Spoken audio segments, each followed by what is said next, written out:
heart. I really wanted him to be the AUC chairman so that he can have a dignified exit. This is a man who has gone through hell. He has been to detention for 8 years. He almost lost his family. He's a man who has really struggled. He was championed the second liberation. He has fought for democracy. He was very instrumental in the 2010 constitution. I honestly, from the bottom of my heart, felt that if he became the AUC chair, it was a very dignified exit for a man who has given his life for this country. It didn't work because the government buggered it. By the way, had President William Ruto kept off that campaign, RAILA would have been elected. All right. The minute he made, you know, people hate projects, not just here in the country, but even in Africa and the world. Raila Odinga was perceived to be a William Ruto project to take him to the AU to sort out his political problems in Kenya.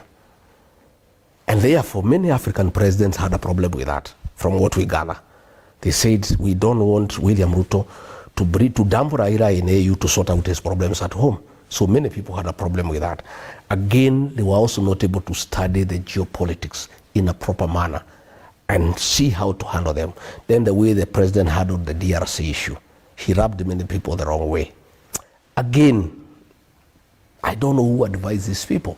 There was no need to take a cheering squad to Addis Ababa. You know, this election is a highly diplomatic maneuver, you know, whispering to the ears of presidents, because it was very demeaning to African presidents to think that you can persuade them to vote for Raila Odinga by bringing a cheering squad, singing Bado Mapambano outside the hall. I mean, it was very demeaning to African presidents. So that was a diplomatic blunder. It was a diplomatic blunder. Okay.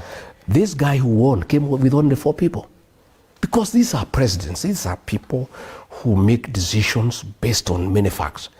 You cannot persuade them by cheering, by bringing a crowd to sing around there and all that. And even many diplomats were very offended by Kenya, by the kind of show that they took there to Addis.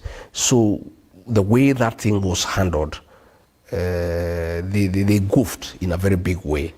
Since you're talking about diplomacy, I have to reel you into the predicament that Kizza Besigye is facing, and not just that.